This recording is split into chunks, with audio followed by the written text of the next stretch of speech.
Good morning, legends. It's an absolute pleasure to be with you this morning. I had a great weekend and we did some really cool things that I want to share with you because I believe it might also help you in your daily routine for your business. So welcome to the Espresso Shot. This is episode number 7. And the reason why we're here, well, actually, I'm going to ask you, why are you here? Why do you join me on the Espresso Shot every Monday morning at 8:30? What are you hoping to get out of your attendance to the Espresso Shot? So if you want to take a moment and go in the comment box, tell me why you're here, what you're expecting from your attendance at the Espresso Shot. So I'll take a minute, I'll just wait to see what you guys are writing because I'm quite curious to see why we're here, what we're wanting to get, what our expectations are. What do you think attending an Espresso Shot is going to help you achieve in your business? All right, so I'll let you write. As you're writing, I wanted to take a moment to congratulate the legends who stepped up last week because we had a call to action. Our call to action last week was this one, right? So it's the post that said, we're going to talk about strong self-belief and sense of worth. And I was asking you to share with us what you do to build up your strong sense of self-belief and your strong sense of self-worth. And we had some amazing advice, and there are I think 3 people who went over the weekend, and I haven't watched them yet. But what I have observed is that the people who stepped up aren't always the people who speak the most in the live sessions, aren't necessarily the people who have been the most vocal in the group, but they're people who decided to go beyond their normal map of the world and push through. And that was really cool. So I would absolutely love, if anybody else wants to have a go, for you to revisit the post from last week, put a note in there and tag me, because I believe we can do at least another full day with 2 to 4 people to talk about self-growth or self-belief and the strong sense of self-worth. Now, you would mostly agree with me that if we do take the time to put ourselves in a routine or put ourselves in a strong headspace, we're most likely going to have better results. So I wanted to do a little bit of a recap on the R.O.B.O method that I shared with you and exactly what I catch myself doing, right? Because as the leader of our tribe, I have certain preconceptions of who I should be and how I should be, and it doesn't always serve me. So I wanted to share that with you because you are also leaders of your own tribes, and you might find that sometimes, you're doing things that don't necessarily serve you or your tribe. So the R.O.B.O strategy, the first one is reflect, R for reflect. So have you found yourself using an elaborate strategy to cover up your self-doubt? Now, the one I've used and I catch myself using very often is the I'm busy one. I say, I'm too busy to do this, I'm too busy to do that. Now, how this actually manifests is that when someone asks me to do something, if I don't know how to do it, or if I don't know that I'm the best person to do it and I have self-doubt, I'll just go, no, I can't take that on because I'm too busy. Now, when I catch myself, so that's the bus, right? And when I catch myself doing that, when I catch myself saying I'm too busy or this doesn't fit into my everyday or I don't have time, then what I do is I actually take a moment and I ask myself, so why is it exactly that I'm saying no to this? Is it because, one, I don't know how? Is it because I'm afraid to look like a fool, put myself out there and, not having anybody else that will follow with the idea or the initiative? Or is it because I just don't believe in it? Because if that's the case, then that's fair enough. You don't have to do things that you don't believe in. But you have to get clear on why you're saying yes or no to things. Because you can flick that around as well and say, sometimes I say I'm too busy, or I make room for something in my schedule, but it's really just a procrastination strategy. So in having a look at the R.O.B.O method, which is reflect, like, when do I do this, and specifically how does it play out in my life? What exactly is the avoidance strategy that I'm using? How am I going to catch myself? And then specifically, what will I do to overcome that? Now, I know that in my life, the big thing was that I struggled to ask for help until I was about 35 years old. So 35, maybe 37, 38. Yeah, thereabouts, right? In 2009, I remember going to mom's house and I was in a bad way and I asked for help. And that was the very first time I remember officially saying I need help for something. And so that really was a turning point in my life, because after that I started seeing a bit more often when I should be asking for help, and it completely changed how I interact and how I take on tasks or how I take on responsibilities. So there you go. So that was one good thing for me. Would you please take a moment to go in the comment box and give me some feedback on the initiative that we ran last week and that we're still running on boosting our strong self-belief and our sense of worth? How has this impacted your week? Was that something that added value in your week? Was that something that you didn't even take notice of? Is that something you participated and feel so good about it because you actually contributed to the community? Or was it something that was such a huge challenge for you that by busting through it, it gave you a bit more confidence? Now give me a thumbs up, give me a heart, or tell me how that has impacted your week, because I would absolutely love to know. All right, cool. I'm not seeing your responses, but it happens. Yep. Okay, cool. I'll keep going. So for today, oh, thanks, Judy. So now I've got proof of life. Beautiful. I love that you're here. All right, Nan. Thank you so much, Nantia. I can see that there are 3 comments. Let me just open up the comments. Can I see them? My Facebook Live is not allowing me to see your comments this morning, so this is really, really sad for me. I would love to see your comments. All right, cool. So let me keep going so that we stay true to our timeline this morning.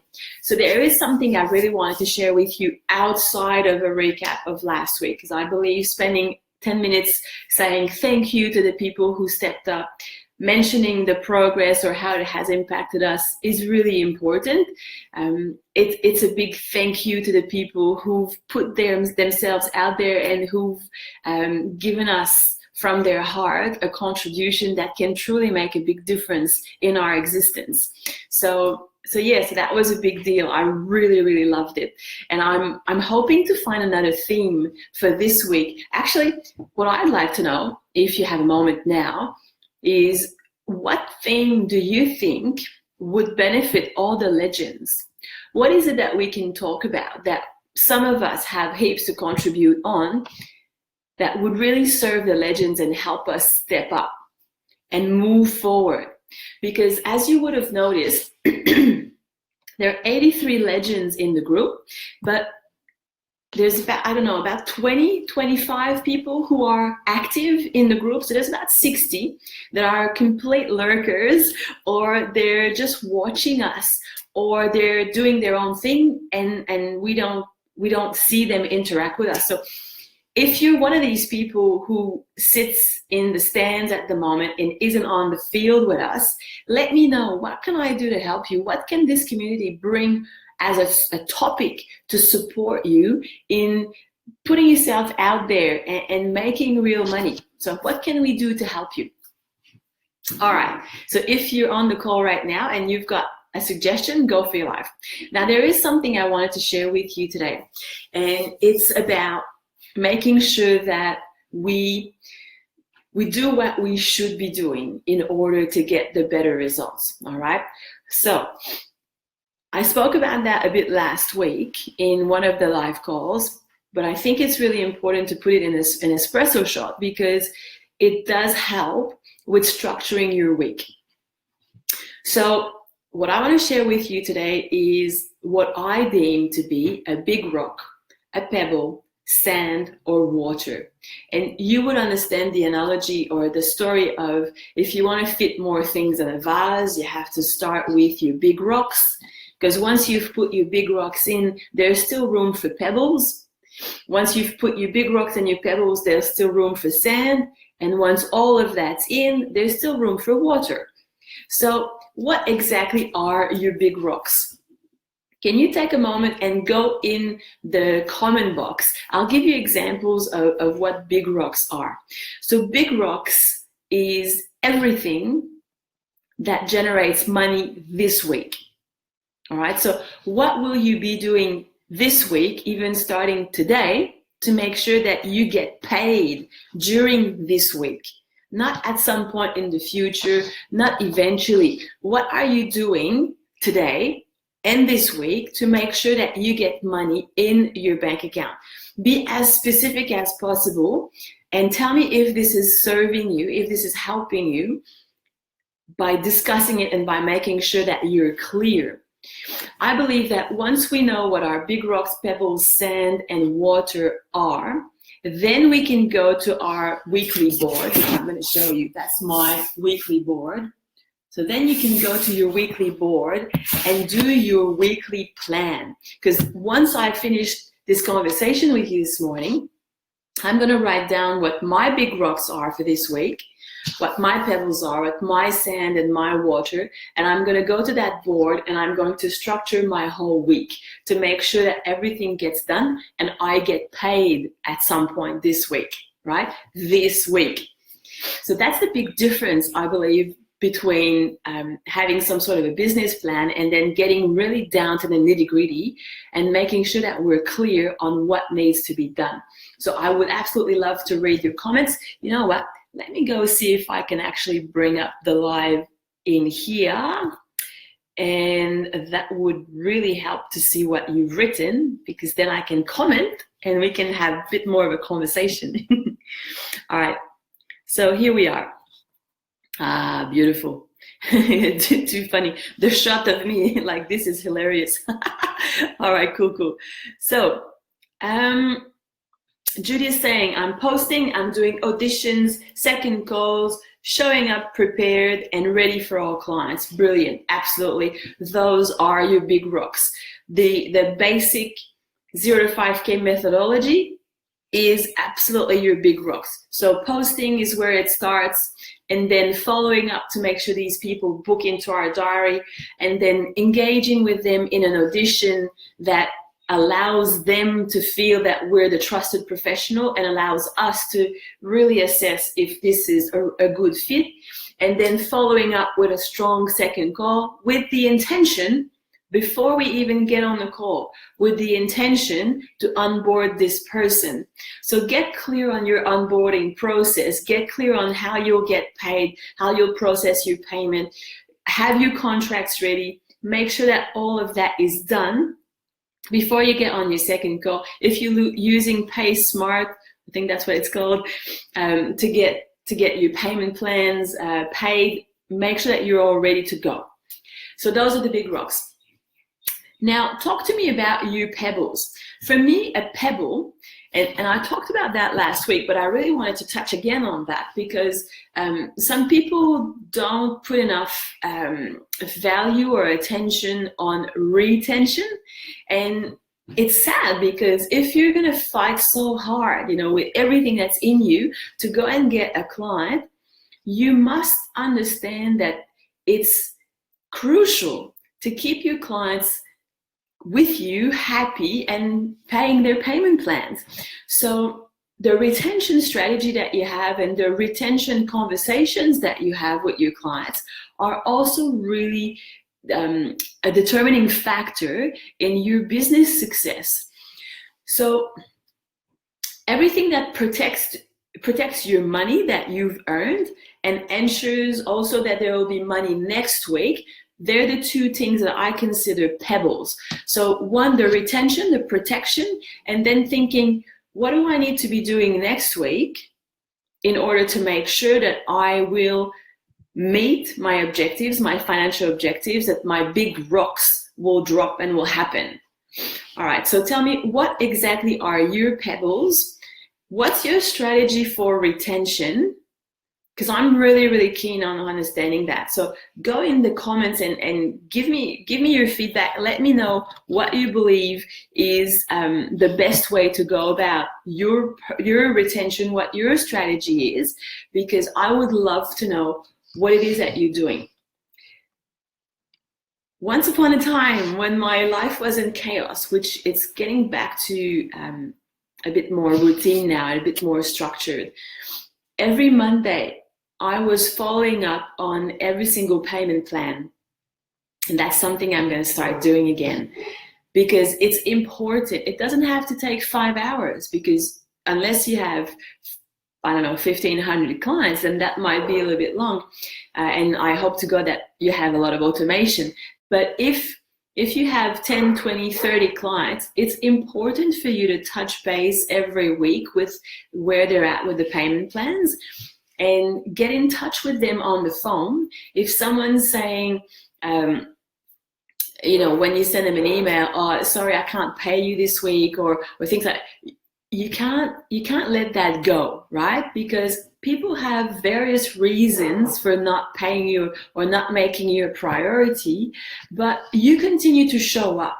You continue to run the group. You continue to give them the mentoring or the coaching. So it's important that they understand that the value exchange here is, I will continue to be there for you.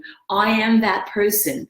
I will be the mentor that you've hired and I will show up, or I will be the coach that you hired and I will show up as you expect me to as a professional. Now, the value exchange is that in return, I need to get paid. Yeah. So feel good about making sure that people pay you on time, because that's them holding their end of the bargain, them showing up the way they're supposed to be showing up, because you're showing up the way you're supposed to be showing up. So that's for the retention part. Now, to make sure that next week you've got clients, some of you've started to build electronic books, you've started to build funnels, you've started to develop some material. You may be working in your group, because that's also a pebble, creating the look and feel, the ambience, creating the discussions. That can be the structure. I'm talking about the skeleton of your group. That's quite important as well. I think that that's a pebble, because once you have a good skeleton and a good structure for your group, then it makes the sand, which is interacting in the group and serving your clients, it makes it flow better. And so make sure that if you're building a group, if your intention is to have a movement, and that's a big part of how you'll manage your audience, make sure that you've got your structure down pat, which means that you have a strong group description. Your banner reflects exactly what it's supposed to reflect. The message is clear. You know what kind of content you'll be sharing. You know when you'll be sharing that. And you do keep track of people interaction levels. Yeah, so that's all your skeleton. Then when you get in the sand, it's making it happen on a daily basis, right? So why am I talking about that in two places? Because your audience is a massive, massive component of your success. Without people to buy your stuff, there's no reason for you to be in existence as a business. So we really want to make sure that we're connected, in contact, that we're there, we're relevant for our audience. And so when you interact with your people in your group, it keeps you connected with what they're talking about, what they're preoccupied with, and it's quite important.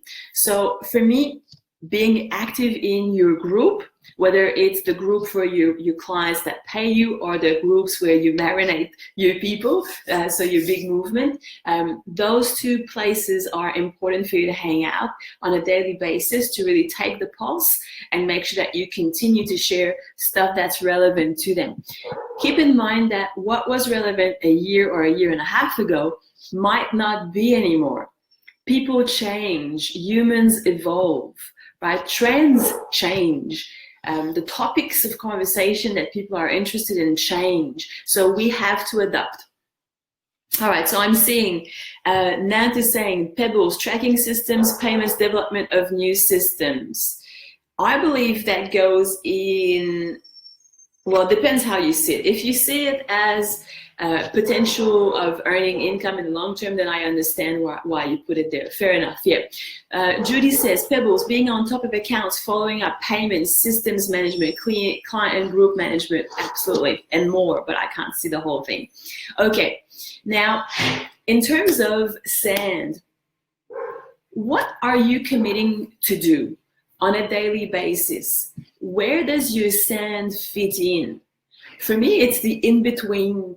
It's actually the trait. For me, hanging out in the legends or hanging out in I'm an online service provider, or thinking about what kind of email I'm going to send to the database next, they're traits, because that's when I actually get to interact with humans, and I absolutely love that. If I go in water is the stuff that it doesn't bring you money this week. It's not necessarily retention. It's not necessarily planning for money next week and stuff like that. It's not necessarily managing your audience, but you shouldn't have millions of emails that come to you every week if you've trained your clients well. And by train, I mean you've communicated really clearly with them that you will interact with them in a certain way. So for example, if you have coaching clients and your coaching package is purely hooking up by video conference, then that should be the only contact that you have with your clients, unless they need to reschedule or something like that. So if the communication with the client was really clear in that case, it would be that they show up at their session and you show up at their session, and that's where the magic happens. For some of you who have group trainings or group coaching, what you've promised these clients is that there will be a group session. There's a private Facebook group in which you can answer questions, and that's where it all happens. So it's important that you stick to what you have said you would do. Otherwise, people will always push further and ask for more. And the consequence for that is that you'll fail to deliver on their big expectations. And if you miss responding to a text message, or if you miss responding to a private messenger message, they might feel let down. But you gotta get clear, and you have to feel very confident and comfortable in telling people that the way that they should talk to you is the way that you have agreed to serve them.